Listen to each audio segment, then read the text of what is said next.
Hermanos, buenas tardes.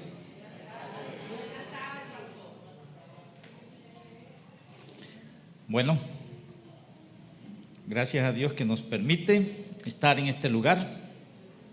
Según lo que hemos planificado, este es el tercer estudio que tenemos como congregación en este año.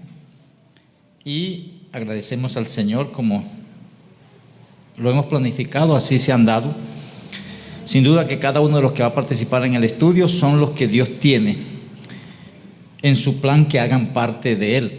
Y para esto vamos a pedirle al Señor que nos dirija, que lo que vamos a estar analizando sea pertinente para nosotros, que lo que podamos entender, podamos asociarlo con lo que es nuestra práctica de vida cristiana y nuestra práctica como congregación. Entonces voy a orar y entramos en función del estudio que tenemos para hoy. Padre bueno, te doy gracias por permitirnos, Señor, tener un día más de vida. Por tu misericordia, Señor, estamos aquí en este lugar. Tú has provisto todo lo necesario para que nosotros podamos llegar hasta aquí. Agradecemos el privilegio que tenemos al hacer parte de tu iglesia. Agradecemos la obra de Cristo Jesús en la cruz del Calvario a nuestro favor. Agradecemos, Señor, el ministerio del Espíritu Santo que nos llevó a entender nuestra condición de pecador y nos llevó a entender, Señor, el sacrificio salvífico de Cristo en la cruz del Calvario. Agradecemos, Señor, que como iglesia nos reunimos para rendirte tributo a ti y necesitamos saber, Señor, según tu palabra, cuáles son esos detalles que son pertinentes a nosotros para hacer una adecuada alabanza, adoración y reconocimiento ante ti, Señor. Por eso solicitamos que nos permitas tener claridad de tu palabra, que nos permitas tener claridad, Señor, de nuestra manera de pensar. Si no se ajusta a tu palabra, ajustarla a ella, y que como iglesia, Señor, podamos tener una orientación bíblica en nuestras prácticas litúrgicas y en nuestra experiencia de vida cristiana particular. Agradecemos por este momento, agradecemos, Señor, por tu palabra y rogamos que tú la hagas clara a nuestra mente. En el nombre de Jesucristo lo pido. Amén. Bien, ese es el tema general que hemos puesto cada vez que hemos estudiado los diferentes títulos en esta temática. Es el canto en la historia del pueblo de Dios. Y son tres ponencias generales. No estamos dando tanto detalle en cada una de las ponencias, sino son asuntos generales que nos permitan a nosotros ubicarnos en lo que es el contexto global del canto, lo que es el contexto global de lo que es la adoración y la alabanza como iglesia o dentro del pueblo de Dios. El tema, recordemos esto, una cosa es el tema que se trata y otra cosa es el título que se expone. Entonces, en este caso, el tema es el canto en la historia del pueblo de Dios. Lo primero que vimos fue el título, una introducción a los salmos, que eso hace referencia de la historia del canto dentro del pueblo de Israel. Los salmos, la introducción a los salmos que hicimos. La vez anterior,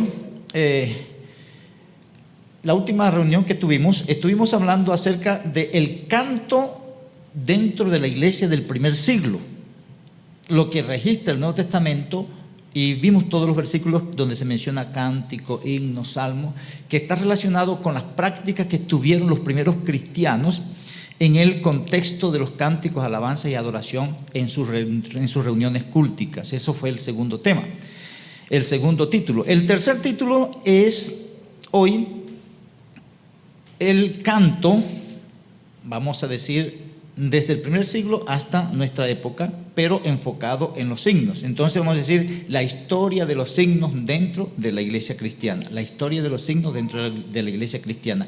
Eso está relacionado con el canto en la historia del pueblo de Dios. Entonces ya los fundamentos que han sido establecidos en los dos primeros títulos, las primeras dos ponencias, tienen una base directa de lo que es las Escrituras, tanto en el Antiguo como en el Nuevo Testamento, porque estamos viendo cómo cantaban o qué cantaba el pueblo de Israel antes de la venida de Cristo y aún cuando Cristo vino en sus días que estuvo aquí en la tierra. Y vimos la información que registra el Nuevo Testamento con respecto a la iglesia primitiva, lo que presenta en el Nuevo Testamento, cómo cantaban ellos, qué era lo que cantaban. Ahorita no tenemos vamos a decir, un argumento directo de las Escrituras, aunque vamos a usar las Escrituras, que nos diga a nosotros si en el segundo siglo se cantó así y hasta hace 3 siglos así, de tal manera. No, lo que se hace es un recuento general de cómo fue evolucionando, cómo fue desarrollándose el canto y la música dentro de la iglesia cristiana. Cuáles cosas se metieron, cuándo se metieron, quiénes las metieron, quiénes eran los autores, en qué se basaban esos autores para hacer las composiciones que hacían y hasta el día de hoy, por qué tenemos lo que tenemos. Entonces, ese es el título y vamos a darle desarrollo. No sé si logramos terminar, pero la idea es, uno de los objetivos es que nosotros valoremos nuestro himnario. La idea es que nosotros valoremos, apreciemos esto que tenemos por los fundamentos que ellos tienen. Son himnos, son canciones que están basadas en las Escrituras y que con el tiempo, poco a poco, son pocas las congregaciones que hacen uso de un himnario. Son pocas las congregaciones que hacen uso de un himnario. Nosotros somos uno de esos pocos y nosotros debemos conservar eso, debemos defenderlo, debemos promocionarlo. Es más, yo les aconsejo, los que no tienen himnario, que compren uno, aunque sea para que lo tengan allá guardado en su casa, porque llegará el momento cuando esto va a desaparecer también. Y es bueno que usted guarde una copia de esto para que después de 10 años, 20 años, 50 años, cuando sea, usted dice, tengo un himnario que usamos en la iglesia siempre. Así como usted guarda algunos ejemplares de algunos libros que usted los tiene ya guardados, guarden un himnario, porque poco a poco van desapareciendo. Ahorita, como la mayoría de las cosas son virtuales, ya la gente tiene sus Biblias en el teléfono, en la tablet, en cualquier aparato de eso por la facilidad y todo, pero esto tiene un valor significativo en el contexto del desarrollo de la iglesia de Dios. De pronto la mayoría que están aquí conocen porque es el último que se ha editado y que de los que nosotros hemos usado como organización. Pero hay otros, no sé si se acuerdan, hay el anterior era Himnos de Fe y Alabanza, un himnario verde. Había otro anterior a ese que era como marrón, y ese solamente vi las fotos, porque cuando Dios me llamó a ser parte de su iglesia, era el de Himnos de Fe y Alabanza. Y había uno que decía Arpa y Triunfo. Y había otra serie de himnos o de himnarios, algunos con más himnos que otros. Este es el más nutrido hasta ahora y es bastante común y popularizado, porque las otras denominaciones tienen sus propios himnarios bien organizados también según la liturgia que ellos suelen hacer y la himnodia que suelen entonar o usar. Entonces, entramos. Lo primero que quiero que veamos, voy a retomar algunas de las cosas que estuve enviando por WhatsApp para que nos ubiquemos en el contexto bíblico de los propósitos por los cuales estamos haciendo lo que estamos haciendo. Y de una vez voy a aclarar que hay cosas en el desarrollo de la iglesia y en las prácticas litúrgicas que se van perdiendo. Y hay cosas que se van metiendo y van quedándose en el camino, cosas sustanciales, cosas fundamentales, que es necesario que nosotros vayamos retomando, que es necesario que nosotros vayamos restaurando en lo más que podamos hacerlo. Y una de las cosas que yo estuve enviando está relacionado con la percepción que Cristo tuvo en su momento y con lo cual confrontó a algunas personas y los identificó literalmente como hipócritas, porque ellos solían expresarse delante de Dios muy bien, y podía ser con cántico, podía ser con poesía, podía ser con oración, pero ellos tenían eran muy fluidos verbalmente, pero estaban lejos de la realidad que ellos estaban expresando. Eso es común hoy, porque uno con facilidad puede y llega a cantar una cantidad de cosas que ni por ahí tiene uno la menor intención de actuar de esa manera, pero uno lo canta y se siente con la libertad de cantarlo. La idea es que nosotros podamos retomar eso y tomar un poco de conciencia. Oye, yo estoy diciéndole a Dios que yo voy a hacer esto y que hago esto, sin embargo yo ni lo voy a hacer ni lo estoy haciendo. Entonces, ¿para qué le estoy diciendo a Él esto si eso no es una realidad para mí? Y en eso, una de las cosas en la cual nosotros a nivel particular o personal deberíamos ir trabajando. Entonces, peligro de honrar de labios y con corazón lejos de Dios. Hay dos textos ahí que yo les envié y dice en los comentarios que es lo mismo que voy a tratar aquí. En Mateo capítulo 15, versículo 8, este pueblo de labios me honra, mas su corazón está lejos de mí. Dos cosas que se presentan aquí: labios que honra, pero un corazón que está lejos. Ahí se indica que nosotros podemos honrar a Dios de labios y podemos honrar a Dios también con el corazón. Se indican las dos cosas. En el fondo, lo que se presenta es que el corazón debe primar y de allá debe salir la adoración, la alabanza, la honra, el reconocimiento a Dios. No es seguir de pronto una tradición que nosotros tenemos. Nosotros cantamos aquí porque el que está dirigiendo, él decide qué himnos se van a cantar, lo que se va a cantar, y uno sigue porque uno conoce la música y es lo que se está haciendo. Pero muy poco nosotros somos conscientes de cada uno de los detalles que se presentan alrededor de lo que hacemos. Y muy poco nos venimos preparados aquí a las reuniones para prestar atención o para hacer lo que vamos a hacer de manera consciente y efectiva. Muy raro que nosotros de pronto allá en nuestras casas, hombre, el domingo hay culto y yo voy a estar orando en esta semana para que Dios me dé claridad y me hable. Muy poco de nosotros estamos orando de esa manera. De pronto yo voy a orar por la persona que va a enseñar el domingo, que Dios le dé sabiduría y que tenga inteligencia para identificar lo que Dios está diciendo y que la iglesia esté dispuesta a recibir eso. Nosotros muy poco nos preparamos para esas cosas.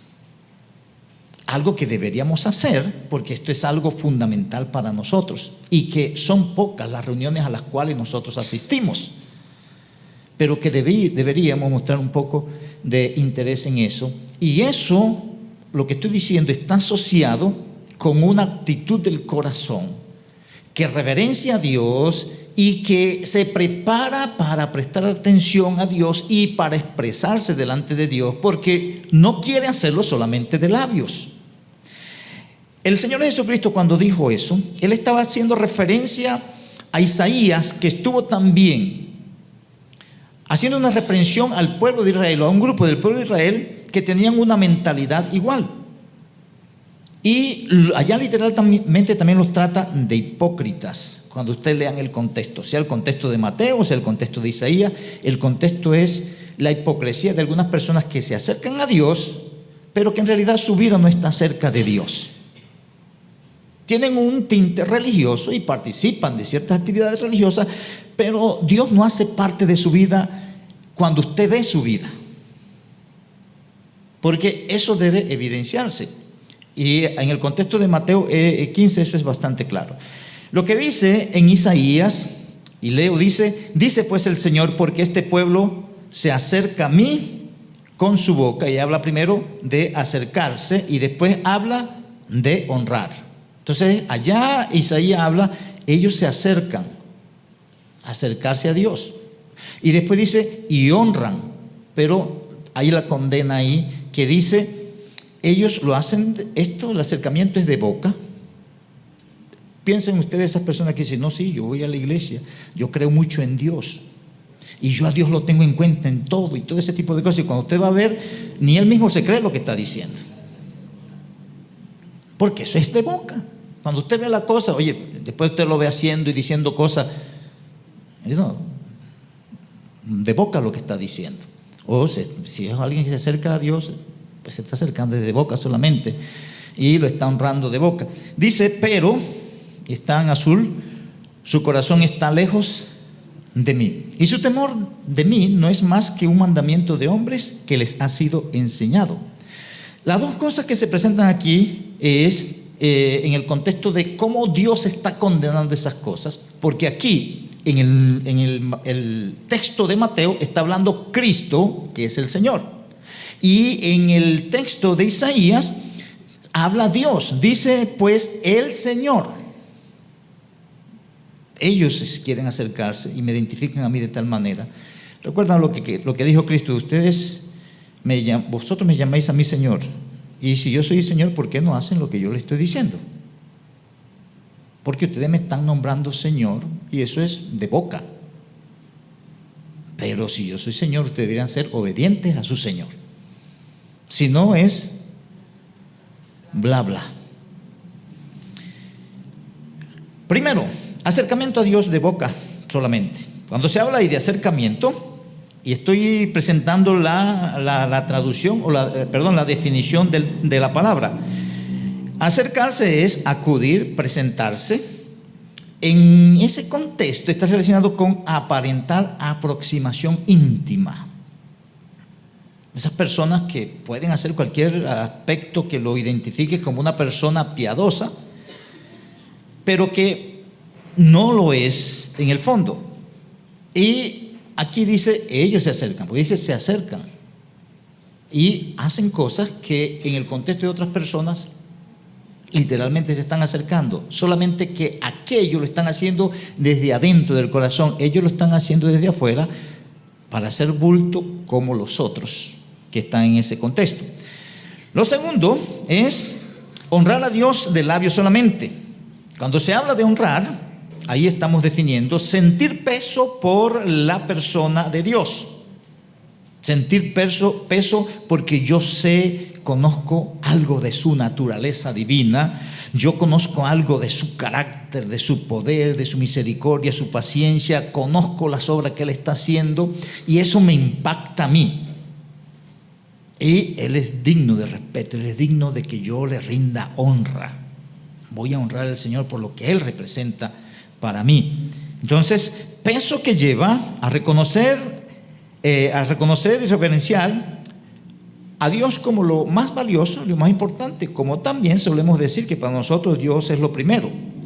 Bueno, que no sea de boca solamente, ¿verdad? Digo ahí que Él es el único digno de tener un reconocimiento de lo que Él es en su naturaleza y un sometimiento por eso. Entonces, unos comentarios alrededor de esto, porque esta es la base que quiero que tengan en su mente, para que cuando veamos las demás cosas y por qué se escribieron los himnos y este himno que presenta, son himnos que nos llevan a tener conciencia de esto que estamos diciendo, de la realidad de Dios, y que no es solamente que nosotros vamos a cantar cierto tipo de cosas que nos hacen sentir animados y alegres, pero al salir de aquí nos desconectamos de eso. No, es lo que Dios pretende con nosotros. La mayoría de los signos que vamos a estar mirando nos direccionan hacia esas cosas. Los comentarios generales alrededor del texto. El acercarse a Dios y honrarlo no es solo de palabras o de labios para afuera. Las palabras pueden ser superficiales como lo son los labios que las pronuncian. Pueden ser marginadas de la parte interior. ¿Cuál es la parte interior? El corazón. El corazón es el centro de la persona. El corazón reside todo lo más importante del ser humano y desde allá se direccionan todas las cosas. Entonces, la idea de eso es la condición interna del creyente para poder rendirse delante de Dios. De ahí es que estamos diciendo que es bueno que uno, cuando va a una reunión cultica, uno se prepare para venir. Y uno se prepara con todos los contextos. Voy a prestar atención, voy a buscar, voy a llevar mi himnario, voy a llevar mi Biblia, voy a llevarme un cuaderno de notas porque yo quiero anotar lo que Dios quiere decirme o tiene para decirme hoy. Yo estoy preparándome para eso. Y voy a ir preparado porque yo quiero concentrarme en las palabras que voy a entonar en los cánticos, en los signos. Yo quiero expresarlo sinceramente. Yo quiero conectarme con esas cosas y no hacer parte solamente de un rito que dominicalmente hacemos. para los que somos domingueros, claro está. El otro comentario alrededor de eso: los pensamientos, intenciones, palabras y acciones deben correlacionarse en la honra atribuida a Dios. Y esto lo que indica es que quien honra a Dios está sujeto con todo su ser a Él en todo lugar, en todo tiempo y bajo cualquier circunstancia. Y cuando esa persona está en esa condición, cuando ellos honran de labios, no es más que la expresión verbal de la inclinación de su corazón hacia Dios, y que es manifiesto en todo lo que Él hace. De ahí que uno pudiera decir que nosotros debemos tener una vida que honra a Dios. No es solamente de labios o de boca o de lengua, como usted lo quiera expresar. Y lo último, lo tercero alrededor de el tercer comentario es el texto. Los dos textos que estamos mirando cuestionan la falta de armonía entre el corazón y labios al momento de honrar, adorar o alabar a Dios. Y cuando no hay esa conexión, no hay esa correlación, no hay esa armonía entre lo que yo estoy expresando y la sinceridad interna de todo mi ser, yo no soy más que un hipócrita. Y si podemos buscar una palabra para suavizar eso, la mejor palabra es hipócrita, porque no es otra cosa. Eso es una realidad en ese sentido. Entonces, teniendo eso en mente, vamos a hacer entonces el desarrollo general enfocados en lo que es la himnodia, o enfocado en lo que es la historia del himno en la iglesia cristiana en general. Entonces, desarrollo e importancia de la himnodia en la iglesia cristiana. En el contexto, anteriormente, en los primeros siglos de la era nuestra, al pueblo de Israel era reconocido como el pueblo del libro, porque ellos siempre estaban con el libro. La iglesia en los primeros siglos, después del primer siglo, cuando se fueron recopilando, hablaban el pueblo de las escrituras, o el pueblo del libro también. Pero después, cuando se comenzó a recopilar, así como se recopilaron los salmos y se establecieron los 150 salmos que hay en la Biblia, así se fueron recopilando himnos y cánticos que estaba cantando la iglesia desde mucho tiempo atrás. Entonces la iglesia fue reconocida como el pueblo de los dos libros. Y de ahí que los que tenemos un poquito más de tiempo en el Evangelio y que tenemos de pronto unas 3, 4 décadas de estar asistiendo a las congregaciones, anteriormente uno veía que las personas llegaban así, con el himnario y con su Biblia. Algunos lo llevaban en bolso, algunos lo llevaban en la mochila, otros lo llevaban así. El pueblo de los dos libros. Cuando íbamos para la iglesia, y cualquiera que viene en la calle, ese va para la iglesia, lleva su Biblia y lleva su himnario. Hoy en día la gente no sabe para dónde va uno.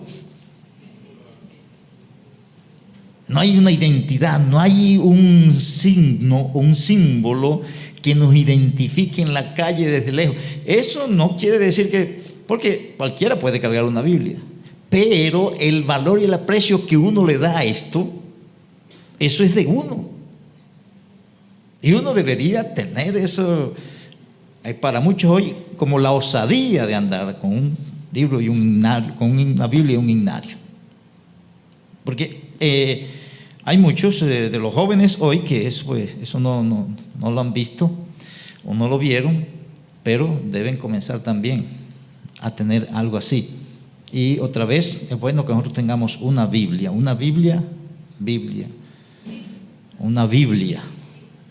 y un himnario. Porque nosotros lo podemos tener aquí, pero esto no es una Biblia. Debemos tenerlo así. Eso representa algo para nosotros muy fundamental.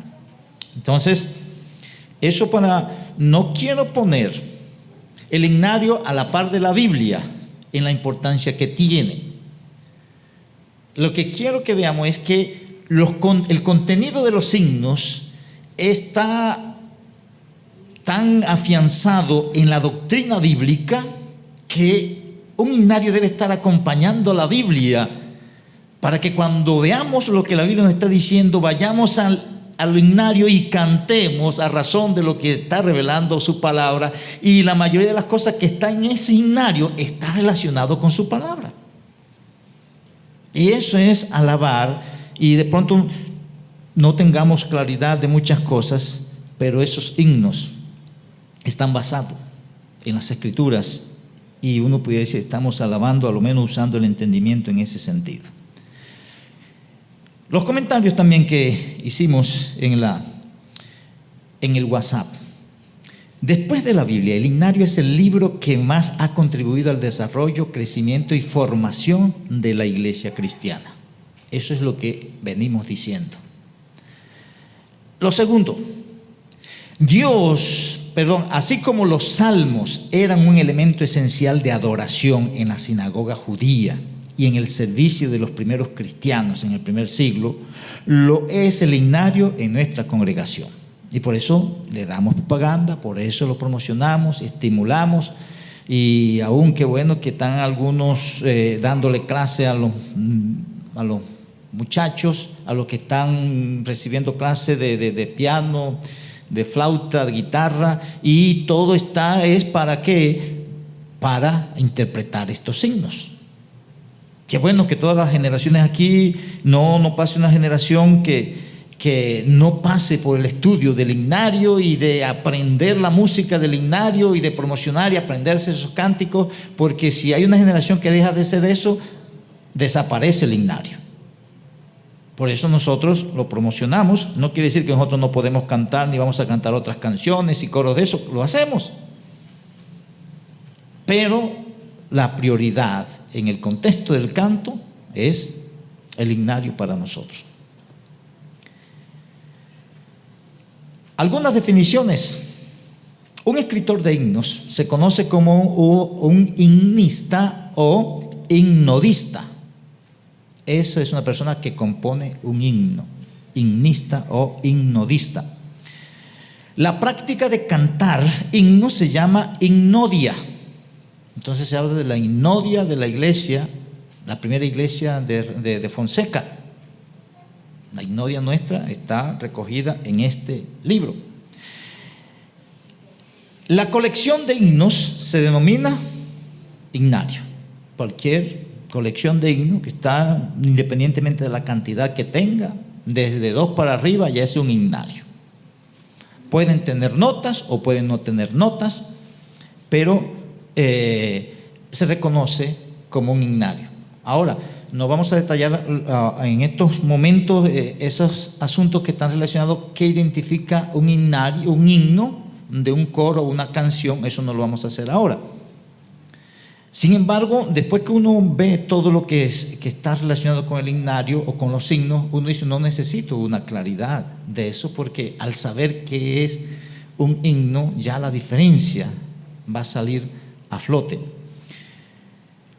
Lo cuarto, un estudioso de la himnodia se denomina himnólogo. Todas esas personas que ahorita hay bastantes personas de esas estudiando, investigando en la historia cuáles fueron los himnos que hay más antiguos, cuál es el himno más antiguo que se está cantando hoy en día, quiénes fueron las personas o los himnos que se cantaron en este siglo, en este otro siglo, los que cantan esta denominación o los que cantan aquella denominación, cuáles himnos son comunes a todas las denominaciones. Todos esos detalles se denominan las personas que hacen esa investigación, esos estudios, himnólogo. El estudio académico, las personas que estudian los himnos, las personas que estudian a los que componen los himnos o los himnistas, y las personas que estudian la himnodia o todos los himnos en general, eso se llama himnología. Entonces, esas personas que están averiguando quiénes son los autores, en qué época salieron, cuáles fueron sus himnos, con qué instrumentos los cantaban, dónde tenían las diferentes tonadas o qué tipo de tonadas tenían. Esas personas que hacen un contexto general histórico del proceso de los himnos son reconocidos como, el estudio de eso es como la himnología. Se estudia todo lo que está alrededor de eso y en el contexto de lo que estamos diciendo es un resumen de eso. Y lo último, en ese sentido, la música con la que se puede cantar un himno es denominada como una melodía de himno. Y de ahí que ahí ustedes van a ver que aún en el himnario hay un himno que tiene una música, pero abajo le puede decir, este himno se puede cantar también con la música de el himno tal, del himno tal. Como hemos enfatizado muchas veces, hay una inmensa expresión doctrinal en los himnos. Los himnos clásicos buscan glorificar a Dios. Ellos no están pendientes de alimentar tanto el sentimentalismo en los que asisten a las reuniones culticas, sino que ellos van estimulando a que haya una comprensión de Dios, porque están basados en la doctrina bíblica y sobre todo en quién es Dios, porque para yo alabar bien a Dios o efectivamente yo tengo que conocerlo a Él. Y al conocerlo y ver que los himnos están cargados de ese conocimiento de Dios, yo voy a ir más preciso en lo que estoy refiriendo a Dios en alabanza y adoración. Los escritores de himnos en su mayoría fueron pastores y teólogos, hombres capacitados en el manejo de la escritura y de la sana doctrina. La mayoría de los himnos, cuando ustedes vean y averigüen e investiguen, se van a dar cuenta que todas esas personas fueron teólogos, fueron personas versadas en las escrituras, personas que estuvieron a cargo de congregaciones y en esa época estudiaban las escrituras con mucho rigor. Y de ahí que hay una terminología en muchos de los signos que uno casi no las entiende, pero después cuando uno va averiguando los significados de eso, son tan puntuales que eso le abre a uno la luz, le da luz de qué es lo que se está presentando en cada himno. Lo único que nosotros no nos ponemos a leer los signos y a mirarlo, a analizarlos, pero cada un himno de eso es una enseñanza. ¿Y cuál es la ventaja? Que están clasificados ahí por temas. El tipo de adoración que estos himnistas plasmaron en los signos hacen demandas en el intelecto humano. Toda persona que está, porque estoy diciendo que hay muchas cosas que uno tiene que mirar, analizarlas, porque son profundas la mayoría de las cosas que se da ahí. Apuntan a adorar a Dios exaltando y proclamando su verdad en una manera que revela la comprensión de la verdad en el adorador. Es decir, que el que está adorando, él llega, ve, sí, esto es una verdad profunda, esto es lo que dice el texto allá, esto es lo que yo he experimentado en tal contexto. Ellos colocaban un estándar de adoración que no era tanto intelectual, que era tanto intelectual como emocional, porque tampoco se descarta el aspecto emocional cuando estamos haciendo nuestras liturgias y entonando los cánticos a Dios. Un resumen de todo esto y un ejemplo es, esto es lo que podemos encontrar en una estrofa de un himno clásico de adoración. Ese es el himno número 3. Santo, santo, grande, eterno Dios. Y miren lo que contiene ahí. Santo, santo, grande, eterno Dios.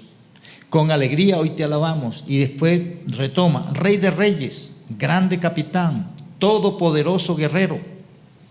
Honor y gloria, luz y dominio, tributaremos todos a ti. Santo, santo, grande, eterno Dios, todopoderoso guerrero. Cuando revisamos esos detalles ahí, nosotros nos vamos a encontrar con una lista de lo que son los atributos de Dios. Entonces el que está cantando, el que compuso ese himno, él está reconociendo quién es Dios y él se está direccionando a Dios, así como lo hacían los salmistas. Cuando en el Antiguo Testamento esas personas se dirigían a Dios, ellos estaban nombrando aspectos particulares de los nombres de Dios, resaltando su carácter, resaltando su naturaleza y reconociendo que Él es el soberano y que está por encima de todo. Y después de eso va a expresar, yo debo estar rendido a ti, precisamente porque tú eres grande, porque tú eres eterno, tú eres Rey de Reyes, tú eres un capitán todopoderoso, yo debo estar postrado hacia ti. Entonces hay una serie de atributos que se reconocen en Dios para después decir, por razón de eso yo debo con alegría alabarte por ser lo que tú eres. De ahí que nosotros decimos que la alabanza o la adoración es llegar a Dios y reconocerlo, cantarle, hacer cualquiera de las cosas que hacemos a razón de lo que Él es y a razón de lo que Él hace. Anteriormente había y se cantaban los himnos y coros que estimulaban a la vida cristiana más que a una emoción o a un sentimiento. Eran contenidos acerca del ser fieles, estar firmes, servir, soportar aflicciones sin desmayar y esperar en el Señor. Eso es los himnos que uno cantaba. Aún todavía los cantamos, algunos de ellos. Pero todos esos himnos están estimulándole a uno a la vida cristiana con base bíblica. Todos esos himnos, aparte de alabar a Dios, están comunicándole al que está cantando o a los que están ahí en la expresión del canto, lo está llevando a pensar en que Dios hace parte de su vida y que Él puede llevarlo a tener una estabilidad, a tener fidelidad y todos los detalles que estamos resaltando ahí. Himnos que exaltaban a Dios, sus obras, su carácter, su naturaleza, sin exaltar ninguna obra humana por muy buena que ésta fuera. Entonces en esa época no, los himnos, como es para alabar a Dios, no es aquí para expresar que yo esto, yo me rindo, yo te doy, yo tal cosa, no. Eres tú, eres tú, eres tú, eres tú. Cuando ellos se referían a sí mismos, yo soy un pecador, yo no merezco que tú me tengas en cuenta, yo no tal cosa, pero tú tal cosa. Himnos que reflejaban la experiencia de la persona con Dios y su palabra bajo control del Espíritu Santo en su diario vivir y que estimulaban a rendirse y servir al Señor, no a un entusiasmo pasajero o a un sentimiento o emoción momentáneos reducidos a un rito religioso o a un lugar específico. Momentos cuando las personas que les gustan ciertos himnos, ciertos cánticos y la música de ellos y que los estimulan más en el contexto motivacional que otra cosa, y algunos hasta lloran y todo, pero al salir de aquí no solamente se moquea aquí y ya. Y eso no va apelando al intelecto de la persona. Pero cuando la persona, no, sí, recordé esto y en este himno me dice que Dios es mi Padre, que Él no me va a dejar, que Él me escogió. Todos esos detalles. Y cuando usted va a ver, detrás de cada una de esas frases hay un texto bíblico. Entonces, aparte de la enseñanza, cada himno es una enseñanza para nosotros.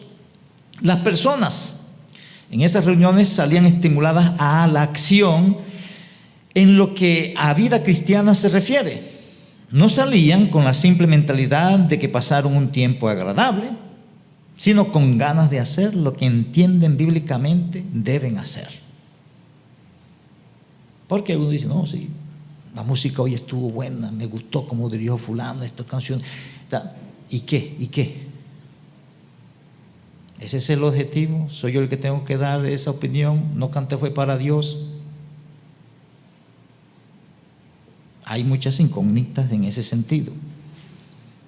Tampoco vamos a decir que vamos a tener de pronto una liturgia fría y todo esto, no. Pero yo prefiero una frivolidad de esa que una alegría desaforada, pero sin ningún compromiso ante el Señor. Lo prefiero. Llegó un tiempo en que se metió un interés en cantar lo que le agrada a la audiencia en las congregaciones. Y los compositores y cantantes cristianos comenzaron a preocuparse más por componer y presentar canciones que le gustara a la gente, más que himnos y canciones que exaltan a Dios y les enseñan sobre el carácter y la obra de Dios y los exhorten a rendirse a Él. Una cantidad de cosas que son cosas que motivan, pero esas motivaciones son momentáneas, son pasajeras. Necesitan cada vez otro culto para sentirse igual. Ese es el lío con eso.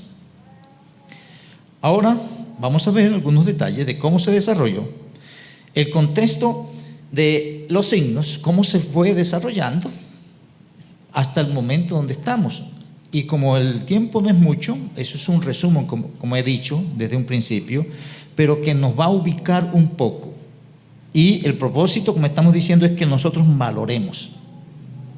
Uno, por las personas que compusieron los signos. Otro, por toda la extensión que tienen esos signos y que a pesar del tiempo están ahí, y que hay muchas personas que los están cantando y que hay muchas personas que están diciendo de lo bueno que son esos signos, de lo útiles que son esos signos, y que van prevaleciendo, y que cada uno de nosotros debemos conservarlos, y que aún las personas que no los conocen, difundirlos, ayudarles que aprendan esos signos, porque eso es algo que les va a ayudar también a tener base doctrinal, porque como estamos diciendo, cada himno contiene una cantidad de doctrina, y en su contexto, en cada época, los signos fueron usados para comunicar doctrina también en ese sentido. Entonces, del siglo I al siglo XI, hay poca información con respecto a esto, cómo se dio la música. Es más, en el Nuevo Testamento nosotros no se mencionan instrumentos que se usaran cuando ellos estaban cantando. ¿Cómo se habla en el Antiguo Testamento que aún el último salmo dice que a Dios hay que alabarlo con pandero, con arpa, una cantidad de cosas ahí? Aquí en el Nuevo Testamento se habla de que cantaban, se hablan de que ellos expresaban sus salmos, pero no dice qué tipo de música se estaban usando, qué tipo de instrumentos se estaban usando. No se habla mucho de eso, pero sí se habla en el contexto de la historia que aún los judíos, después que destruyeron el templo de Jerusalén, ellos dejaron los instrumentos musicales en sus liturgias. Ya no usaban los instrumentos musicales en las sinagogas y en esos lugares, porque eso era algo para festejar. Entonces ellos no tenían nada que festejar porque el templo estaba destruido y ellos no tenían cosas que festejar, y los instrumentos estaban relacionados con jolgorio, con alegría y cosas así, pero ellos no estaban alegres en ese momento y eso lo fueron dejando. Y siendo que los primeros creyentes, los primeros que hicieron parte de la iglesia, venían de los judíos, ellos también tenían ese tipo de mentalidad. Pero hubo en ese contexto un desarrollo de la extensión del evangelio, y en ese desarrollo de la extensión del evangelio, como estamos viendo en cada una de las cartas, la gente cantaba, la gente entonaban himnos, la gente cantaban cánticos espirituales y también entonaban salmos, porque así se dice a los colosenses, así se dice a los creyentes en Éfeso. Santiago habla de eso. Pablo en la mayoría de sus cartas habla de que eso lo hacían en las diferentes congregaciones. Ahora, como nosotros venimos estudiando el libro de los Hechos, mientras más pasaba el tiempo, iban desarrollándose y abriéndose congregaciones en personas que no eran judías, personas que eran gentiles y que tenían sus prácticas con fiestas y con instrumentos y con músicas particulares diferentes a las que podían estar usando los judíos, y que podían de pronto usar eso en sus diferentes reuniones, y se fueron mezclando muchas cosas. Eso es lo que en la mayoría de los estudios, investigaciones, análisis se está dando, porque es que eso es lo que se da comúnmente en cualquier contexto. Eso se da, aún hoy en día eso se da así. Pero entonces, desde el primer siglo al siglo XI, estamos hablando después del primer siglo hasta el siglo XI, hay algunas cosas que se estaban dando en el desarrollo de la iglesia. Y en el contexto de lo que es la música y lo que cantaban, hay poca información, pero sí hay algunos datos generales. En ese contexto, después del primer siglo, primer siglo, segundo siglo y tercer siglo, en el contexto de las alabanzas que ellos tenían como congregación, hubo persecución, hubo una cantidad de cosas, entonces ellos tenían que estarse escondiendo y ya los cánticos no eran iguales porque los podían identificar o dónde estaban en las catacumbas, en ciertos lugares, por los cánticos que estaban llevando a cabo. Y muchas de esas cosas fueron mermando. Pero al mismo tiempo, como estamos diciendo, se fueron metiendo músicas de parte de los gentiles que los judíos y los primeros de la iglesia ellos no lo consideran como muy apropiado. Entonces el segundo siglo y tercer siglo hubo en ese contexto una cantidad de mezcla, y como hubo persecución, no hay claridad de que ellos estuvieran usando un himnario, no hay claridad de que ellos estuvieran usando instrumentos, no hay claridad de qué tipo de ritmo o tonadas pudieran estar usando. No hay registro histórico de esas cosas. Los únicos registros históricos que hay es que ellos cantaban, que seguían cantando. Pero sí hay registro ya después en el siglo III, que se dice que la mayoría de los que dirigían la iglesia en los diferentes puntos, ellos estaban viendo que había mucha contaminación en muchas cosas, que estaban mezclándose muchas cosas, y se comenzó a seleccionar, y uno de los que comenzaron a hacer eso fue Ambrosio. Este fue en esa época se hablaba de un obispo en Milán, y este hombre, cuando vio que las cosas estaban así, él como un obispo dijo, aquí hay que hacer algo para reformar un poco la música en la liturgia, y hay que seleccionar las melodías apropiadas para esto. Y entonces en esa época surgió lo que fue conocido como el canto ambrosiano, y a él intentó que se cantaran algunas cosas donde ellos usaban de pronto los salmos y le ponían música y cosas así, y otros detalles, pero que de pronto no, como congregación, casi dejó de hacerse. Ya después, más adelante, aparece ya en el siglo V, el quinto siglo y el sexto, aparece Gregorio el Grande. ¿Ustedes han escuchado, de los cantos gregorianos? Bueno, desde allá viene esto. Pero ahí, cuando se dio eso, en ese contexto de la iglesia, ellos buscaban personas y seleccionaban músicas específicas y particulares. Cuando ustedes escuchan esas cosas, esa música gregoriana de hace tantos siglos, eso es algo que usted tiene que concentrarse para entender qué es lo que se está diciendo, y una cantidad de cosas. Y ellos seleccionaron personas que eran profesionales para hacer eso, y no todo mundo cantaba. Las congregaciones no cantaban, sino que habían unos grupos, unos coros particulares entrenados para hacer eso. Entonces, pero se fue aislando el canto en la congregación, en el grupo, en los creyentes en particular. Recuerden que cuando eso todavía existía una sola iglesia, pero ya tenía una cantidad de daños y perversiones, que hasta que después que viene la reforma con Lutero y algunos antes que él, que es cuando se divide, y es donde estamos nosotros, donde salimos nosotros, basado en las Escrituras, porque ellos estaban aislándose de las Escrituras con una cantidad de cosas fuera de lo que Dios había dicho o estaba diciendo en su palabra. Entonces, ahí no hay tanta información más que esos dos detalles, del canto ambrosiano y del canto gregoriano.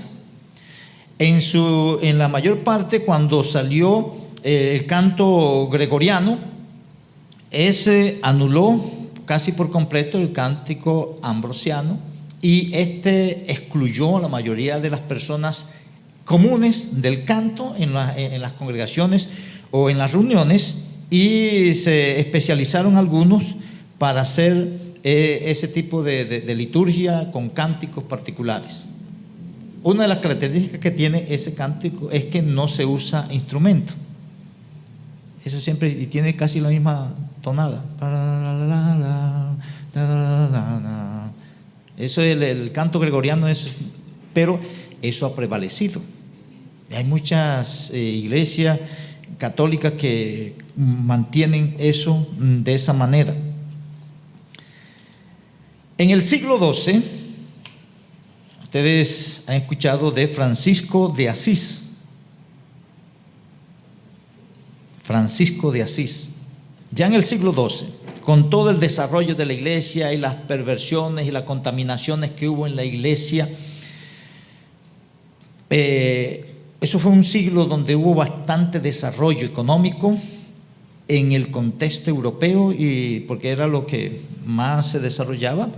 Nosotros no habíamos sido descubiertos en esos siglos, y hubo un desarrollo económico bastante pronunciado. En esa época, los que manejaban el mundo, los que manejaban el contexto general, la política, todo estaba el clero, es decir, la iglesia, y parte de los que del gobierno o del reino, pero era casi un gobierno a la par. Entonces, en ese contexto que hubo tanto desarrollo económico, ahí la iglesia llegó a contaminarse, porque muchos de los jerarcas de ahí comenzaron a ver y a tomar y a conseguir cosas y almacenar, y se volvieron opulentos y estaban pendientes más de tener riqueza y todo ese tipo de cosas que de atender a la gente y hacer lo que le correspondía hacer en el contexto de la extensión del evangelio ahí mismo, y de vivir como correspondía como personas que creían en el evangelio. Entonces, ahí en ese contexto se levantaron muchas personas en contra de eso, porque no estaban de acuerdo en eso. Ahí es donde aparecen, ustedes de pronto han escuchado de los cátaros, y esos se dividieron, esos comenzaron de la iglesia en general, y eso era un delito grave. Recuerde que en esa época también perseguían a los herejes y a cualquier grupo que no se sometía a la iglesia, mataban a la gente, porque tenían que estar sometidos a eso. Pero las personas que tenían algún tipo de información bíblica y decían, eso no es lo que dice la Biblia, y se apartaban, ellos preferían morir en la hoguera que estar siguiendo algo que no iba conforme a las Escrituras. En ese contexto, Francisco de Asís, él, cuando vio todo ese tipo de cosas, él se aisló. Él fue el que hizo un voto de pobreza, contrario a todos los demás que estaban buscando era cómo tener una vida bien opulenta, con todos los detalles de prosperidad que había en ese contexto. Y hubo varios grupos que decidieron organizar sus movimientos religiosos y apartarse de eso. Entre esos estaba Francisco de Asís, y él fue uno de los que promocionó el canto. Él fue poeta y él escribió himnos. Y aquí en el Lignario aparece uno de los signos de él. Estamos hablando de 8 siglos. Eso lo compuso él en el año 1226. Y todavía está aquí, está en los himnarios y es cantado después de 8 siglos. Esto es para que nos demos cuenta de la importancia de los signos, el contenido de los signos y cómo con el tiempo van prevaleciendo a pesar de todas las cosas que hay y que se van desarrollando. Entonces, ¿qué era lo que cuando vemos aquí? Que mientras más allá, la mayoría de los signos y de las canciones y los coros que se hacían para adorar al Señor estaban más cercanos a la estructura bíblica, más cercanos, algunos de ellos lo más literal posible, o la enseñanza bien organizada. Mientras más, si usted analiza un himno de esa edad, de esa época, a un himno que puede ser bueno de lo que se han compuesto ahora, usted va a notar la diferencia de lo que es la expresión de la doctrina y de los textos bíblicos en esos signos de allá, con la diferencia de que la música que existía en ese momento no está al nivel de la música que existe ahora. Pero miren, el Salmo 148, que es donde Francisco de Asís basa el himno. Ese es el himno número 33 en los signarios: oh criaturas del Señor. Y miren el himno, porque lo que estamos resaltando ahí, porque él habla de los detalles que presenta este salmo. Mire, el salmo tiene como título exhortación a la creación para que alabe a Jehová. Y miren los detalles. Primero, y está en amarillo profundo: alabad a Jehová desde los cielos. Y después en el versículo 7, alabad a Jehová desde la tierra. Y él hace un análisis, el salmista, Dios lo lleva a mirar qué es lo que hay en el cielo y que está llamado a alabar a Dios, y qué es lo que hay en la tierra y que está llamado a alabar a Dios, para enfatizar de que todo lo que existe debe alabar a Dios. Pero miren el texto: alabad a Jehová desde los cielos, alabadle en las alturas. Alabadle vosotros, y comienza entonces lo que hay en los cielos. Vosotros todos sus ángeles, alabadle. Vosotros todos sus ejércitos. Entonces, ángeles y ejércitos, todos los ángeles buenos que están en el cielo al servicio del Señor, el salmista los invita a alabar al Dios Todopoderoso. Después, lo que hay en el cielo: alabadle sol y luna, alabadle las lucientes estrellas, lo que está en el cielo. Alábenle los cielos de los cielos, los mismos cielos alaben. Y alábenle las aguas que están sobre los cielos. Y dice el versículo 5 y 6: alaben el nombre de Jehová, porque Él mandó y fueron creados. Los hizo ser eternamente y para siempre. Les puso ley que no será quebrantada. Entonces presenta la razón el salmista. Entonces, invitación a quienes deben alabar, y después las razones por las cuales se debe alabar. En el contexto del himno nosotros vamos a ver eso reflejado. Versículo 7 ya habla de lo que está en la tierra, la invitación a lo que está en la tierra. Alabad a Jehová desde la tierra. ¿Qué hay en la tierra? Los monstruos marinos y todos los abismos: el fuego, el granizo, la nieve, el vapor, el viento de tempestad que ejecuta su palabra, los montes, los collados, el árbol que da fruto y los árboles que no dan fruto, como el cedro o como los cedros. Que lo alaben los animales, las bestias, los animales, sean reptiles o volátiles.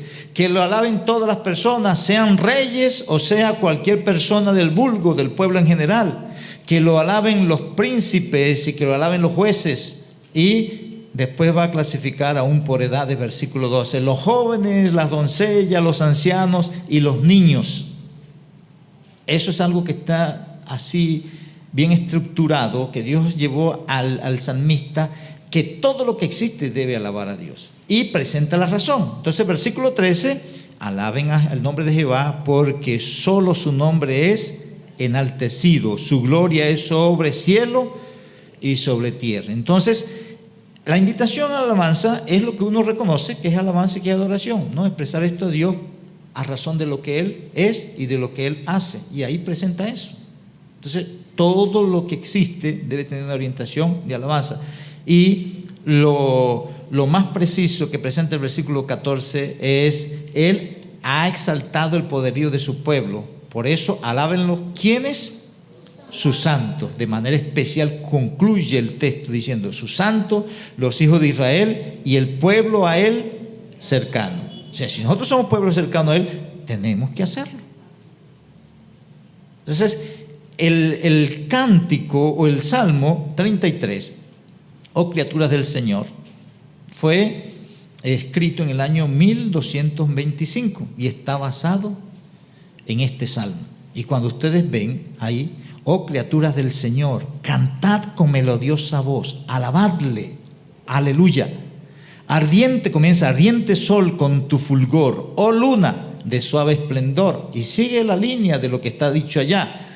Y ahí el coro: alabadle, alabadle. Viento veloz, potente alud, nubes en claro cielo azul, alabadle, aleluya. Suave dorado amanecer, tu manto noche al extender.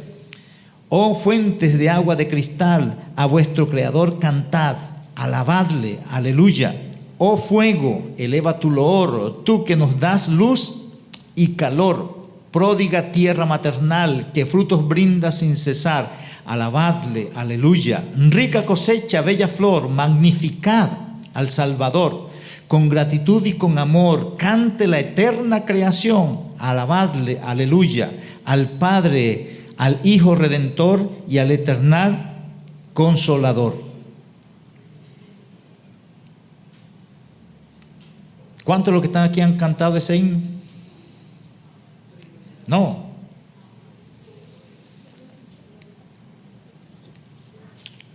Y aquí yo puedo decir que lo hemos cantado. Yo no lo he dirigido, pero lo hemos cantado. Un día de esto, si Dios permite, nosotros debemos hacer una cantata. Coger 1 hora y media, 2 horas, nada más que para cantar al Señor. Este himno, sí, ustedes lo han escuchado. A lo menos el coro. Oh criaturas del Señor, cantad con melodiosa voz, alabadle, aleluya. Ardiente sol con tu fulgor, oh luna de suave esplendor, alabadle, alabadle, aleluya, aleluya, aleluya. Ese coro lo han escuchado en alguna... Bueno, algún día de esto pues debemos aprenderlo. Entonces estamos hablando del siglo XII. Himnos que tenemos aquí del siglo XII. El contenido es un contenido bíblico en toda su expresión. Entonces eso hay que rescatarlo. Porque ahí usted canta ahí, está cantando la palabra de Dios. Está expresando lo que Dios mismo ha escrito para que nosotros nos expresemos delante de Él. Es más, si uno pudiera ponerle música a esos, y la música a todos esos salmos, porque ahorita que ustedes vieron ese salmo, ustedes no lo habían visto hasta reflejar esas cosas así resaltadas. De pronto lo han leído una y otra vez, pero cuando uno lo ve así y resalta esas cosas, uno se da cuenta de cosas que uno la ve, pero no está detenido en eso que está ahí. En el siglo XV, aquí aparece Martín Lutero y viene, él es el que como que promociona así o saca a la luz la cuestión de la reforma que hubo en la iglesia. Pero muchos años antes, ya varios anterior a él, estaban haciendo esa resistencia a la iglesia que se había desviado y que habían establecido un papa y que se habían alejado de las escrituras y tenían las indulgencias y una cantidad de cosas fuera de las escrituras y las imágenes, todo ese tipo de cosas. Se fueron apartando y creando grupos particulares para llegar al final a lo que hubo esa división a razón de que se habían alejado de las escrituras. Entonces, aquí el Salmo 46, en este salmo se basa el himno número 45, que ese sí, Castillo Fuerte, ese sí, aquí también lo hemos cantado. Y cuando ustedes ven ahí eso, mire, está basado en este salmo, y quiero leer el salmo. Dios es nuestro amparo y fortaleza. Dios es nuestro amparo y fortaleza, nuestro pronto auxilio en las tribulaciones. Por tanto, no temeremos, aunque la tierra sea removida y se traspasen los montes al corazón del mar, aunque bramen y se turben sus aguas y tiemblen los montes a causa de su braveza. Sela. el contenido de este salmo, en el contexto de lo que estaba pasando en ese momento de la vida de Martín Lutero, ellos iban a enfrentarse a un grupo de líderes de la iglesia y estaban presentando sus posturas de que estaban en contra de eso, porque estaban retirándose, estaban apartando de lo que decía la Biblia para seguir cosas de hombre. Y ellos estaban siendo perseguidos. Muchos de ellos habían muerto, torturados. Y el mismo Martín Lutero lo estaban buscando y lo tenían escondido en cierto lugar. Y hubo una reunión donde ellos tenían que ir a presentar sus tesis y defender las cosas. Y en ese contexto él compuso ese himno y se basó en esto. No importa, nosotros tenemos, es Dios nuestro amparo y nuestra fortaleza, y si hay que enfrentarlo, vamos a enfrentarlo, si ya sea el mismo diablo, pero con base en la verdad, porque lo que estamos defendiendo es la verdad de las Escrituras y no es cualquier cosa. Y el texto, en todo lo que viene diciendo en este salmo, hace referencia al poder de Dios que está a disposición del creyente. Mira el versículo 7: Jehová de los ejércitos está con nosotros, nuestro refugio es el Dios de Jacob, Sela. Venid, ven las obras de Jehová, que ha puesto asolamiento en la tierra, que hace cesar las guerras hasta los fines de la tierra, que quiebra el arco, corta la lanza y quema los carros en el fuego. Estad quietos y conoced que yo soy Dios. Seré exaltado entre las naciones, enaltecido seré en la tierra. Jehová de los ejércitos está con nosotros, nuestro refugio es el Dios de Jacob, Sela. Martín Lutero fue conocido como el padre de la himnodia congregacional. En ese contexto, como veníamos diciendo, ya las canciones salieron de las congregaciones, las canciones no estaban, los grupos de creyentes no cantaban, sino que eso eran personas especiales, particulares para hacer eso. Y Martín Lutero fue el que recopiló el primer himnario de la iglesia evangélica en general. Y él estaba desde Alemania. Pero aquí, el gran líder de la Reforma impulsó la música cristiana y promovió el canto congregacional. Se le ha llamado el padre de la himnodia evangélica o congregacional. Antes de Martín Lutero, la música era usada solamente por los sacerdotes de la iglesia o coros selectos en latín, pero el gran reformador introdujo al mundo la himnodia congregacional. El primer himnario protestante fue publicado en Wittenberg, Alemania, en 1524. Este librito tenía solamente 8 himnos, 4 de ellos escritos por Martín Lutero. En poco tiempo la demanda de este libro fue grande. La gente aprendió y cantó los himnos con mucho entusiasmo, y la mayoría de esos himnos estaban presentando base bíblica que contradecía lo que estaban haciendo los líderes religiosos en ese momento, y eso torturaba a los dirigentes de la iglesia en ese momento. Mientras Lutero vivía, sus enemigos decían que toda Alemania estaba aceptando y aprendiendo sus doctrinas por medio de sus himnos. Acusaban a los himnos de ser lo que destruían más almas que aún los mismos libros o sermones escritos por él. De sus 37 himnos, el más conocido es Castillo Fuerte es nuestro Dios. Se cree que fue durante el cautiverio en el castillo de Wartburgo que Lutero escribió este gran hermoso himno. Tiene su base en el Salmo 46, Dios es nuestro amparo y fortaleza, considerado el himno de la batalla de la Reforma protestante. Entonces, cuando estaba pasando eso,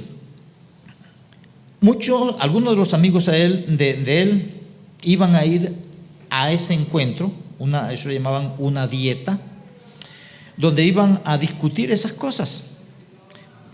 Habían algunos de los príncipes de Inglaterra, de Alemania, que estaban a favor de Lutero.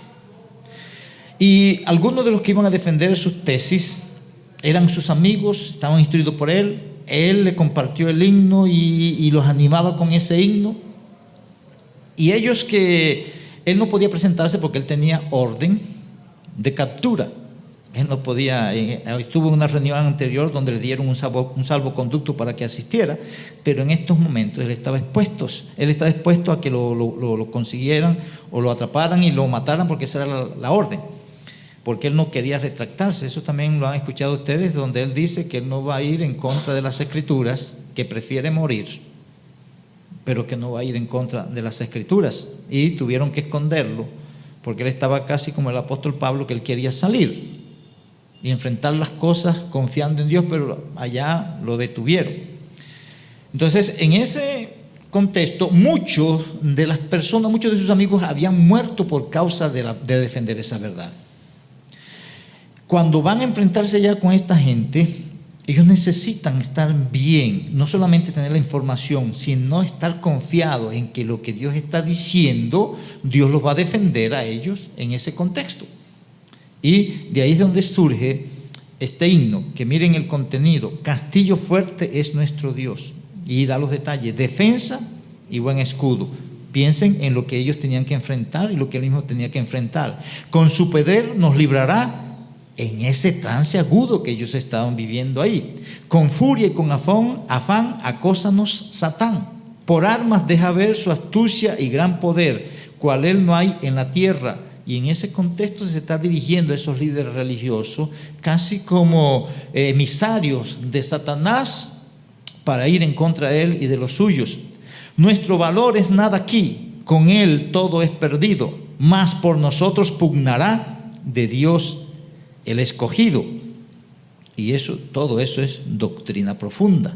Usted tiene que sentarse y analizar y buscar un diccionario para ver algunos términos de lo que aparecen ahí.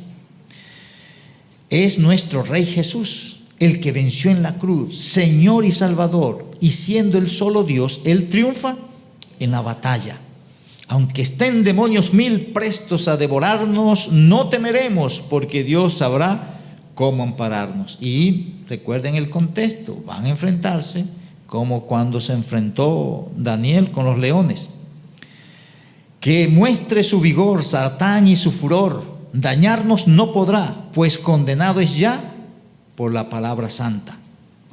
Esa palabra del Señor que el mundo no apetece, por el Espíritu de Dios muy firme permanece. Nos pueden despojar de bienes y hogar, el cuerpo destruir, mas siempre ha de existir de Dios el reino eterno. Estaban dispuestos a perder todo, pero conservar su postura de ser o estar basado en las Escrituras y aislarse de cualquier cosa que no era conforme a las Escrituras. Entonces, eso en el contexto del siglo XV. En el siglo XVI, este himno, esto sí lo conocemos: alma bendice al Señor.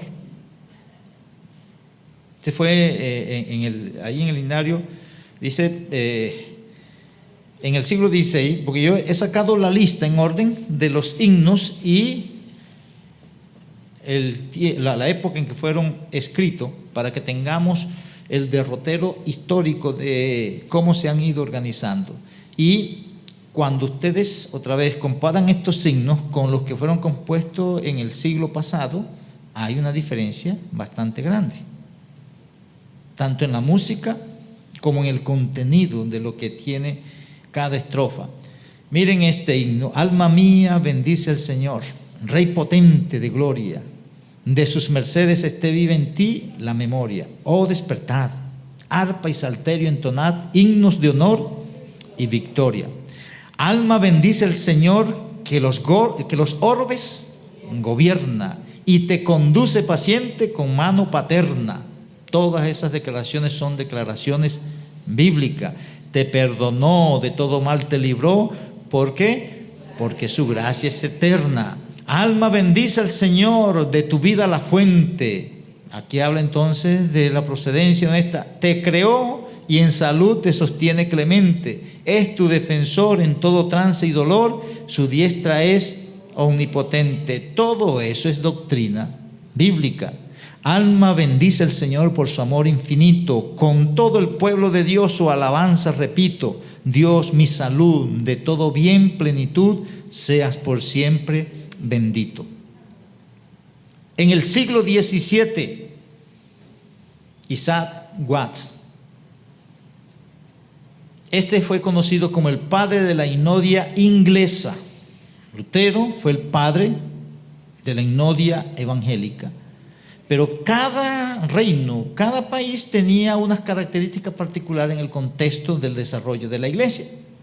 En Inglaterra, aún ya después de varios siglos del cambio que se había dado en Alemania, ellos todavía conservaban muchos detalles en que el culto y las canciones en la liturgia de la congregación tenían que ser basados en los salmos y tenían que ser sin instrumento y con unos detalles más, porque si se usaba música y sobre todo la música que se usaba en otra parte, eso se contaminaba y entonces Dios no recibía esa alabanza con precisión porque estaba contaminada según lo que ellos tenían en su mente. Entonces, en ese contexto, Isaac Watts, él hizo un proceso en el contexto de escritura de himnos y promoción de esos himnos, que tuvo su resistencia, pero hasta hoy, después de varios siglos, eso fue en el siglo XVII, aquí tenemos una serie de himnos de Isaac Watts.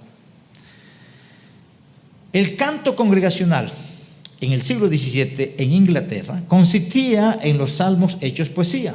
Se pensaba que Dios solo se agradaba en el canto entre los cristianos si se usaba el himnario de la Biblia, que es el libro de los salmos. Por lo general, la rima y la música no eran adecuadas para el canto congregacional. Aparte de esto, esos cantos no contenían las enseñanzas del Nuevo Testamento, por lo tanto no hablaban del Señor Jesucristo o de la iglesia, porque como estaban basados más en los salmos, se privaban, no cantaban otras cosas. Siendo un joven inquieto y con talento poético y músico, Isaac Watts se quejaba ante su padre decepcionado del canto congregacional en su iglesia, a lo cual un día el padre respondió: entonces, ¿por qué no escribes algo mejor tú mismo, jovencito? A partir de ese momento comenzó a escribir himnos y en toda su vida escribió más de 600, de los cuales algunos se cantan todavía en muchas partes del mundo. Y aquí en este himnario tenemos varios de esos. En el año 1707 publicó su primer himnario, denominado Himnos y Cánticos Espirituales. Esto tomó su tiempo en ser aceptado por la mayoría, ya que algunos no querían aceptar que se cantase algo que no fuera literal de la Biblia, como los salmos. Entonces hay varios himnos aquí. Ahí estoy presentando dos: En la cruz y Soy yo, soldado de Jesús. En la cruz, eso sí lo conocemos bastante, ¿verdad? Con pena amarga fui a Jesús. Y cuando ustedes ven esto, estos son himnos evangelísticos, son himnos que muestran la obra de Cristo. El que lee esos himnos y los canta y se concentra, esa persona está recibiendo el mensaje del evangelio. La convicción con la que él está hablando ahí. Con pena amarga fui a Jesús, mostréle mi dolor. Perdido, errante, vi su luz, bendíjome en su amor. Él reconoce su condición de perdido y de errante y reconoce que Cristo es la luz. En la cruz, primero vi la luz y las manchas de mi alma yo la ve. Fue allí por fe, do vi a Jesús y siempre feliz con él seré. Miren la segunda estrofa. Sobre una cruz, los detalles ahí doctrinales. Sobre una cruz mi buen Jesús su sangre derramó. Él estaba convencido de eso, de que la salvación fue porque Cristo derramó su sangre en la cruz. Cualquiera que lo canta, lo escucha, está recibiendo un mensaje del evangelio.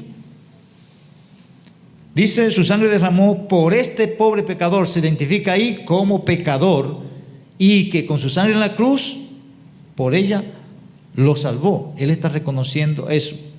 Venció la muerte, ya hablar entonces de la resurrección, con poder y al cielo se exaltó. Confiar en Él es mi placer. Estoy convencido de la salvación, que no tengo miedo de morir.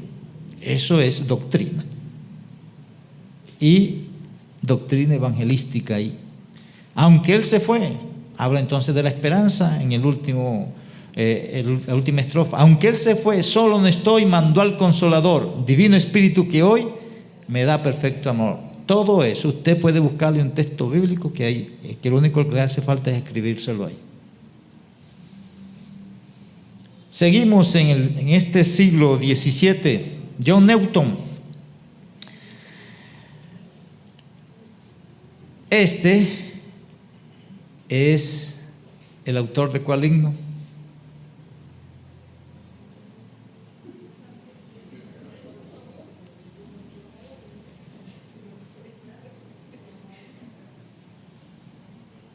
El 300, ¿cómo es que se llama? El himno que se dice que es el más conocido mundialmente.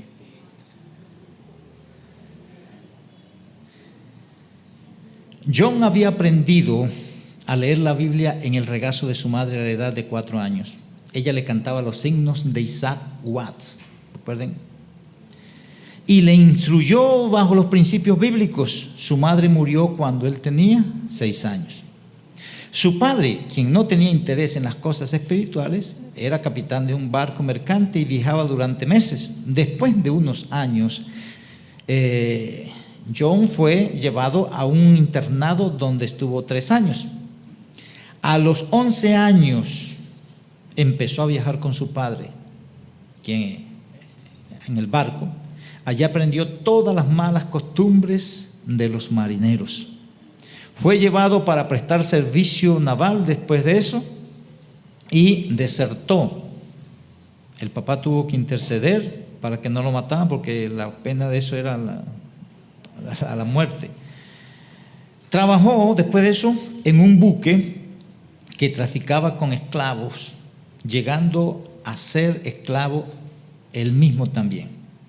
Ahí por internet ustedes pueden buscar la historia de esto. Hay una caricatura, una película en caricatura que da habla de la historia de. Y ahí están los detalles completos. Sus costumbres empeoraron hasta llegar a ser conocido como el gran blasfemo, que se emborrachaba y maldecía más que sus compañeros. A sus 22 años, estando en peligro de muerte en medio de una tempestad que destrozaba la embarcación, clamó a Dios por misericordia, llegando a ser rescatado física y espiritualmente en ese momento.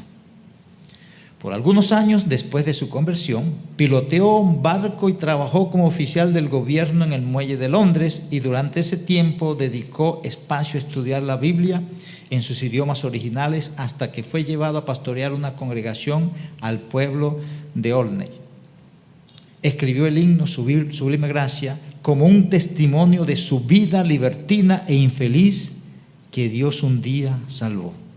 Él dijo lo siguiente: el 10 de marzo es un día muy recordado para mí y nunca he dejado que pase desapercibido desde el año 1748, porque ese día el Señor vino de lo alto y me libró de las aguas profundas.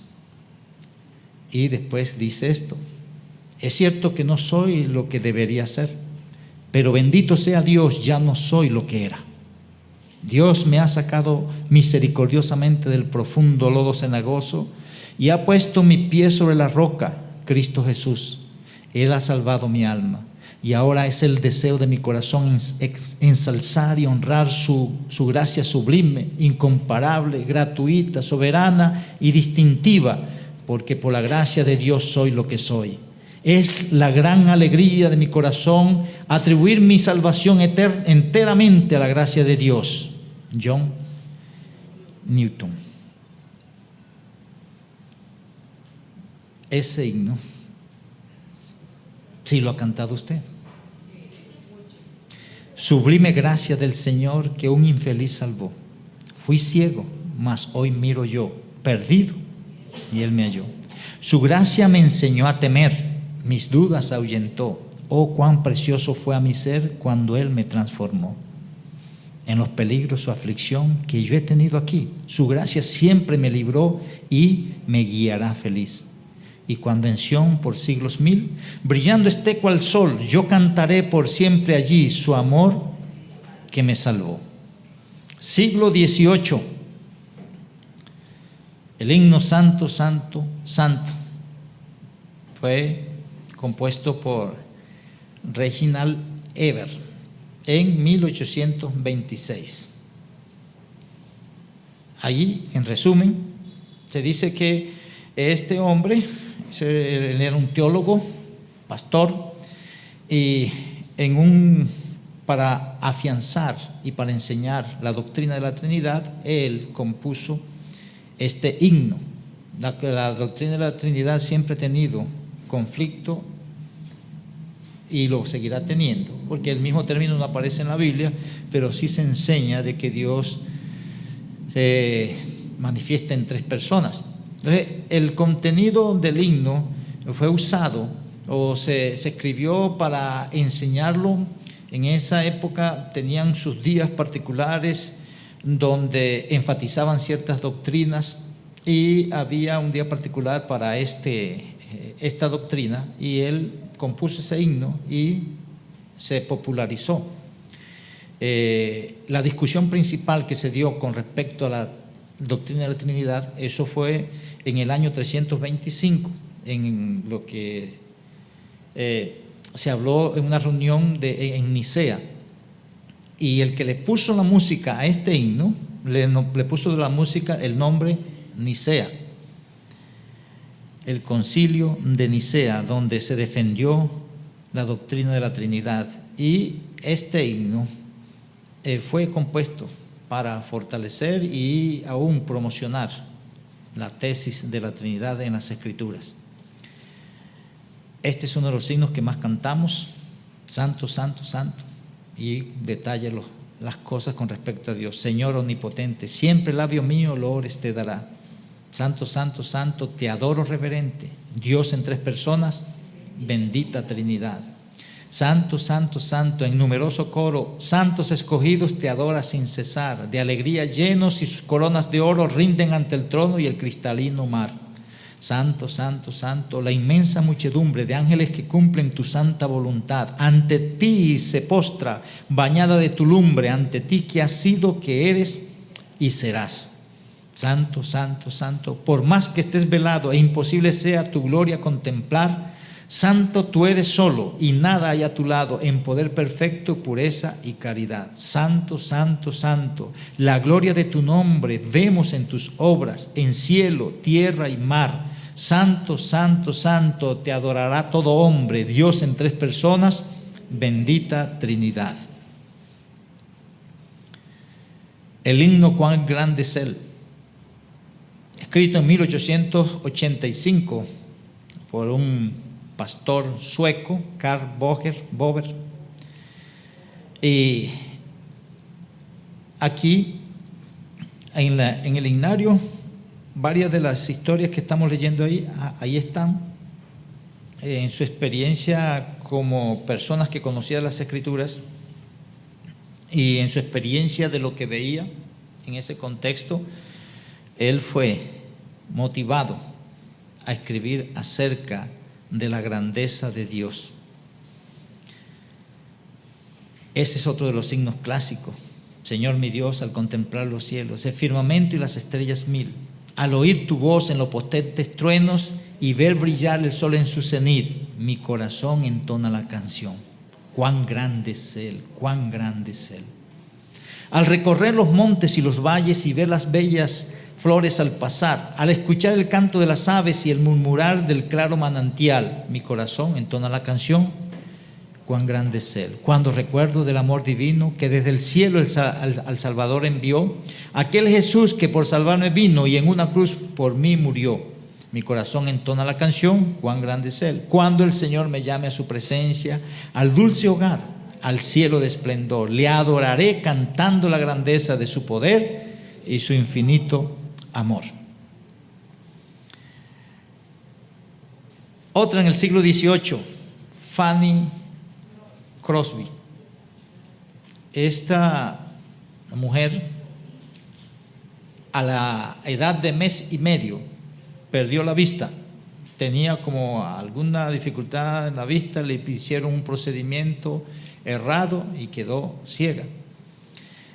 A temprana edad murió el papá y la criaron entre la abuela y la mamá, que eran creyentes, tenían una buena posición económica, pues podía solventar muchas cosas. Ella desde muy niña manifestó el talento que tenía para la poesía. Mire, dice, escribió más de 8,000 himnos. Eso es bastante, escribir 8,000 himnos.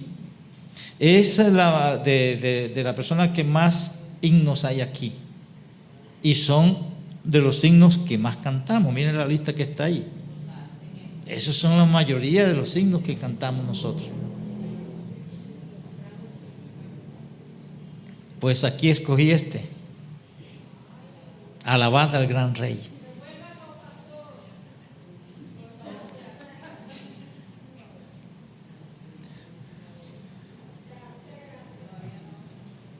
Alabad al gran Rey. Ese es un himno. Para mí ese es uno de los himnos que más me gusta cantar. Me gusta.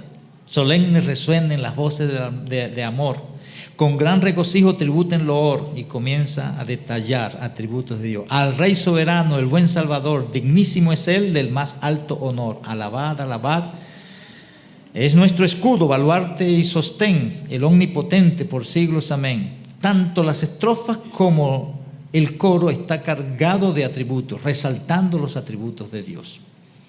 Su amor infinito, ¿qué lengua dirá? ¿Y quién sus bondades jamás sondeará? Su misericordia no puede faltar. 1000 himnos alaben su nombre sin par.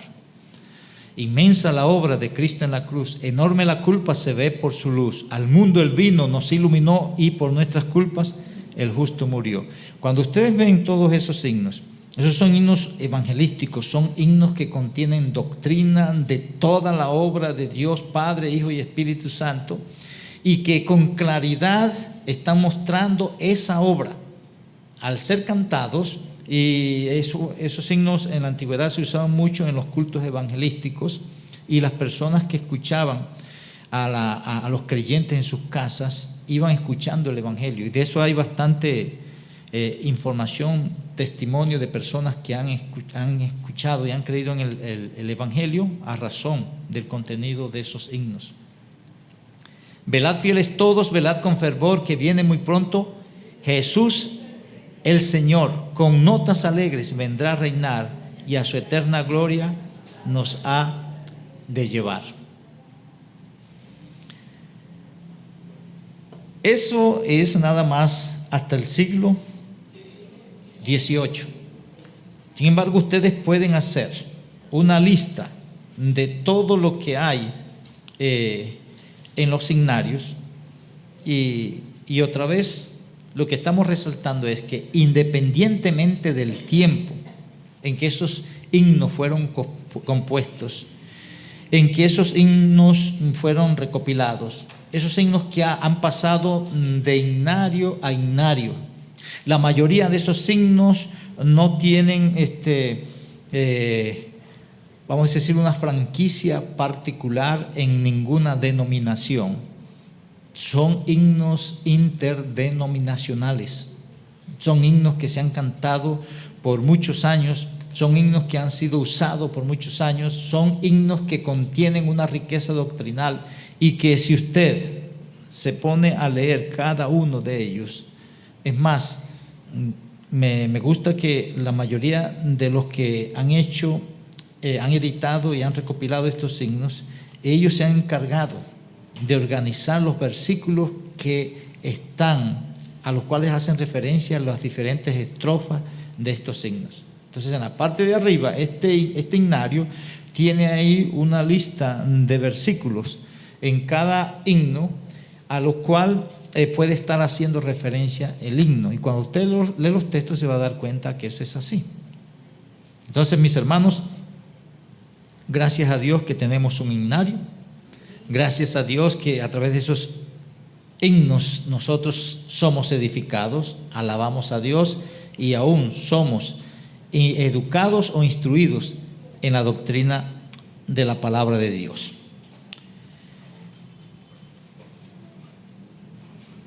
Hasta aquí, de pronto en otra oportunidad pudiéramos pasar hacia otro siglo, pero por ahora eso es suficiente. Vamos a orar para que el Señor nos permita salir de aquí y disfrutar el resto del día bajo su cuidado. Padre amado, gracias por la misericordia que siempre tienes con nosotros, por permitirnos verla en esta tarde, en este lugar. Gracias que nos has permitido dar cumplimiento a esta reunión que hemos programado y que tú en tu plan la tenías. Agradecemos por tu palabra, agradecemos por el himnario. Ayúdanos, Señor, a poder tener el interés apropiado que debemos tener a cada una de las canciones, himnos y alabanzas que atribuimos a ti, que podamos tener un fundamento bíblico de lo que cantamos y que podamos usar cada una de esas canciones, himnos y coros para proclamar la doctrina de tu palabra, para proclamar el mensaje del Evangelio y para glorificarte a ti. Gracias por tu iglesia en esta ciudad. Ayúdanos a asociarnos, Señor, como cuerpo que somos, Señor, para tener un contexto de cánticos que sean cánticos dignos de ti, de tu palabra, y que nosotros los podamos, Señor, preservar y usar para tu gloria y tu honra. En el nombre de Jesucristo. Gracias. Amén.